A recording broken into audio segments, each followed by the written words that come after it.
करवा चौथ का व्रत हिंदू धर्म में विवाहित महिलाओं के लिए अत्यंत महत्वपूर्ण होता है। इस दिन महिलाएं अपने पति की लंबी आयु, सुख समृद्धि और दाम्पत्य जीवन में मधुरता बनी रहने की कामना करती हैं। सूर्योदय से लेकर चंद्र दर्शन तक निर्जल व्रत रखते हुए पूरी श्रद्धा और आस्था के साथ इस दिन पूजा अर्चना की जाती है। करवा चौथ की पूजा विधि और व्रत के नियमों का पालन करने से न केवल दाम्पत्य जीवन में सुख शांति का वास होता है, बल्कि पति पर आने वाला संकट भी टल जाता है। करवा चौथ का व्रत केवल उपवास भर नहीं है, बल्कि ये एक आध्यात्मिक यात्रा है जो संयम, श्रद्धा और आस्था पर आधारित है। इस व्रत के दौरान हर नियम का पालन अत्यंत सावधानी और पवित्रता से किया जाता है, ताकि पूजा का पूर्ण फल प्राप्त हो सके। और ये पर्व महिलाओं के धैर्य, समर्पण और त्याग का प्रतीक होता है, जहाँ वे न सिर्फ अपने पति की लंबी आयु की कामना करती है, बल्कि अपने परिवार की सुख समृद्धि की भी प्रार्थना करती है। व्रत की शुरुआत से लेकर चंद्र दर्शन तक हर चरण का, हर पूजा विधि का विशेष महत्व है, जिसे समझना और पालन करना अति आवश्यक होता है। तो आज की इस वीडियो में आप जानेंगे करवा चौथ की बहुत ही आसान पूजा विधि के बारे में, ताकि आपको इस दिन पूजा करते समय किसी बात की कोई परेशानी ना रहे। और आप जानेंगे कौन कौन सी आवश्यक पूजन सामग्री इस दिन आपकी पूजा की थाली में होना जरूरी है। अगर आपको आज की ये वीडियो पसंद आए तो वीडियो को लाइक करके इस वीडियो को आप ज्यादा से ज्यादा लोगों तक शेयर भी कीजिएगा, और इस दिन करवा चौथ की कथा भी हमारे चैनल पर जरूर सुनिएगा। करवा चौथ की पूजा के लिए आपको चाहिए मिट्टी का टोटीदार करवा और ढक्कन, पानी का लोटा, गंगा जल, दीपक, रुई, घी, धूप, दीप, चंदन, कुमकुम, रोली, अक्षत, फूल, कच्चा दूध, दही, शहद, चीनी, हल्दी, चावल, मिठाई, चीनी का बूरा, मेहंदी, महावर, सिंदूर, कंघा, बिंदी, चुनरी, चूड़ियां, बिछुए और गौरी बनाने के लिए पीली मिट्टी, लकड़ी का आसन या लकड़ी की चौकी, छलनी, और बहुत सी जगह पर चंद्रमा को अर्घ देते समय जल के लोटे में सरये भी लगाई जाती हैं। सरये पतली पतली बारीक लंबी सीखें होती हैं, तो 7 की संख्या में यदि आपको चाहिए तो आप सरये भी रख सकते हैं। 8 पूरियों की अठावरी, हलवा, खीर, पूरी या जो भी पकवान आपके यहाँ पर इस दिन भोग में लगाए जाते हो, साथ में कुछ दक्षिणा के पैसे, और किसी सुहागिन महिला को देने के लिए बायने के रूप में जो भी श्रृंगार की सामग्री, वस्त्र, मिठाई, फल आदि हैं, वो भी आपको पूजा में रखनी चाहिए। जो भी महिलाएं करवा चौथ का व्रत रखने वाली हैं, उन्हें एक दिन पहले ही मेहंदी आदि लगा लेनी चाहिए। और करवा चौथ व्रत के दिन सुबह ब्रह्म मुहूर्त में उठकर, यदि आपके यहाँ सरगी खाने का रिवाज हो तो आप सरगी ग्रहण कर लें।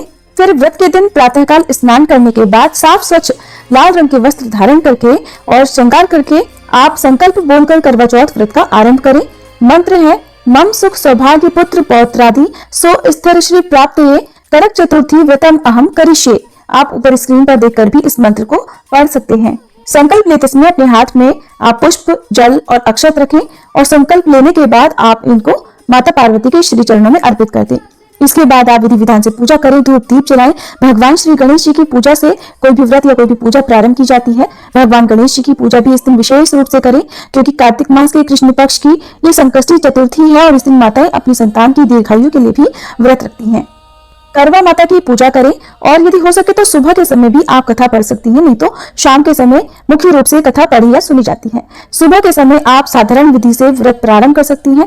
पूरे दिन इस व्रत में निर्जला रहा जाता है, यानी पानी की एक बूंद भी ग्रहण नहीं की जाती है। और अगर आपके लिए पूरे दिन निर्जला रहना संभव ना हो तो आप दिन में एक समय चाय या दूध आदि ले सकती हैं। दीवार पर गेरू से फलक बनाकर पिसे हुए चावल के घोल से करवा माता का चित्र बनाया जाता है, या अगर आपके पास तस्वीर हो तो आप तस्वीर की पूजा कर सकते हैं। जो घोल से हम करवा माता बनाते हैं उसे वर कहते हैं। चित्रित करने की जो तस्वीर हम बनाते हैं करवा माता की प्रतीक रूप में, उस कला को करवा धरना कहते हैं। करवा धरने के साथ ही 8 पूरियों की अठावरी बनाई जाती है। स्नान करने के बाद ही अठावरी आपको तैयार करनी चाहिए। हलवा बनाएं, पक्के पकवान बनाएं, और फिर पीली मिट्टी से गौरी गणेश बनाएं। माता पार्वती की गोद में गणेश जी बनाकर बिठा दें। गौरी मैया को आप लकड़ी के एक आसन पर बिठाएं। पूजा की ये तैयारी आपको शाम के लिए करनी है, तो एक चौक बनाकर सुंदर रंगोली सजाकर उस पर आप लकड़ी के आसन को रख सकते हैं, लकड़ी की चौकी रख सकते हैं, और उस पर आप लाल वस्त्र बिछाकर गौरी मैया को चुनरी ओढ़ाकर स्थापित करें। बिंदी आदि सुहाग की सामग्री से गौरा मैया का श्रृंगार करें। जल से भरा हुआ एक लोटा रखें। बायना यानी भेंट देने के लिए मिट्टी का टोटीदार करवा लें। करवे में गेहूं और ढक्कन में शक्कर का बूरा भर दें। कुछ लोगों के यहाँ पर मेवे भरे जाते हैं, कुछ लोगों के यहाँ अक्षत भरे जाते हैं, खील बताशे भरे जाते हैं। तो जो भी आपके यहाँ परंपरा हो आप करवे में उसको भर सकते हैं। उसके ऊपर कुछ दक्षिणा जरूर रखें। रोली से करवा पर स्वास्तिक बनाएं। कुछ जगह पर 2 करवे रखे जाते हैं और कुछ जगह पर केवल एक ही करवा रखा जाता है। क्योंकि करवा चौथ की पूजा में पूजा करने के साथ ही जो करवे होते हैं उन्हें आपस में बदला जाता है। तो ऐसे में जिनके यहाँ पर सास के साथ बैठकर ये पूजा की जाती है तो वो एक करवा अपनी सासू माँ के नाम पर रखकर पूजा कर सकती हैं। और यदि सासू माँ नहीं है या सासू माँ सुहागन नहीं है तो ऐसे में आप माता पार्वती के नाम से एक करवा रखकर उनसे अपना करवा बदल सकती हैं, क्योंकि इस व्रत में सुहाग भी लिया जाता है। इस प्रकार धूप दीप जलाकर भगवान से सच्चे मन से अपने पति की दीर्घायु की कामना करें। नमः शिवाय सर्वाण्ये सौभाग्यम संतति शुभाम प्रयच्छ भक्ति युक्ता नाम नारिणाम हर वल्लभे। इस मंत्र का आपको पूजा करते समय जाप करना है, नहीं तो आप सच्चे मन से माता पार्वती से भी आप प्रार्थना कर सकती हैं। करवा चौथ की पूजा में जो आपने करवे रखे हैं उनका भी पूजन किया जाता है। करवा पर आप 13 बिंदी रोली या कुमकुम से लगाएं। गेहूं या चावल के 13 दाने हाथ में लेकर करवा चौथ की कथा पढ़नी या सुननी चाहिए। कथा सुनने के बाद करवे पर हाथ घुमाकर अपनी सासू जी के पैर छूकर आशीर्वाद लेने चाहिए और करवा उन्हें दे देना चाहिए। जिस समय करवे पर हाथ घुमाया जाता है या माता पार्वती से करवा बदला जाता है उस समय आपको एक विशेष प्रकार से कहना होता है, ले सुहागन ले करवा दे सुहागन दे करवा। 7 बार आपको ऐसा बोलना है। और इस तरह से करते समय आपको ध्यान रखना है कि जब आप ले सुहागन ले करवा कहेंगी तो आपका वाला जो करवा है वो माता पार्वती की तरफ जाना चाहिए, और दे सुहागन दे करवा कहते समय आपको माता पार्वती से वो करवा अपनी तरफ लेना है। कुछ जगह पर खांड का करवा भी बायने के रूप में अपनी सासू माँ को या सुहागिन महिला को दिया जाता है। अब पूजा करने के बाद सबसे अंत में भगवान गणेश जी की और करवा माता की आरती करनी चाहिए। आरती करने के बाद जो भी पकवान आपके यहाँ भोग स्वरूप लगाए जाते हो उन्हें आप भोग में लगाएं। और अब चंद्र देवता को अर्घ देने की तैयारी हम करेंगे। चंद्र देवता को अर्घ देने के लिए एक लोटे में जल भरकर उसमें कच्चा दूध मिलाएं, शक्कर या मिश्री डालें, सफेद पुष्प डालें। चंद्र देवता की आरती उतारने के लिए आप घी का एक दीपक रखें, धूप रखें और भोग लगाने के लिए कोई भी फल या मिठाई रखें। क्योंकि इस दिन चंद्रमा को छलनी से देखकर फिर पति को देखा जाता है तो एक छलनी रखें। प्लास्टिक की छलनी का प्रयोग आपको नहीं करना चाहिए। पूजा में मिट्टी के ही दीपक का प्रयोग किया जाता है। मिट्टी का दीपक ना हो तो आप आटे का दिया भी बना सकते हैं। इस दिन क्योंकि पति के हाथों जल पीकर व्रत खोला जाता है, चंद्रमा दर्शन करने के बाद चंद्र देवता की पूजा करने के बाद छत पर या बालकनी में ही आपको जो जल है वो पीना होता है। तो ऐसे में आप एक थाली में या एक अलग बर्तन में अपने लिए गिलास में भरकर जल रखें, कोई भी फल या मिठाई रखें, या फलों का जूस भी आप ले सकते हैं, नारियल पानी भी आप इस समय ले सकते हैं, तो वो भी आप साथ में ही छत पर लेकर जाएं। चंद्र देवता की पूजा करने के लिए आपका मुंह यानी जो व्रती महिला है उनका मुंह उत्तर पश्चिम दिशा में होना चाहिए। चंद्रोदय होने पर आप चंद्रमा को डायरेक्ट नहीं देखें। चंद्रमा को छलनी से ही इस दिन देखा जाता है, तो छलनी से देखने से पहले आप छलनी पर दीप जलाकर रख लें, फिर चंद्रमा को देखें और उसी से आपको पति को देखना होता है। इस तरह से 7 बार करना होता है, एक बार चंद्रमा को फिर एक बार अपने पति को। ऐसा 7 बार करने के बाद चंद्र देवता को जो करवा है आपके पास या जो जल का लोटा है उससे आप चंद्र देवता को जल का अर्घ दें।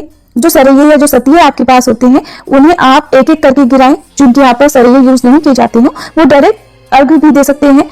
जल का अर्घ देने के बाद चंद्र देवता की आरती उतारें, उन्हें पुष्प अर्पित करें, उन्हें फल या मिठाई का भोग लगाएं और चंद्र देवता की आरती उतारें। ओम स चंद्रमसे नमः इस मंत्र का जाप करते हुए या ओम सोम सोमाय नमः इस मंत्र का जाप करते हुए आपको चंद्र देवता की पूजा करनी चाहिए। चंद्र देवता से प्रार्थना करनी चाहिए कि वो आपके पति की सदा रक्षा करें, आप और आपके पति के बीच में प्रेम संबंध मधुर बनाए रखें।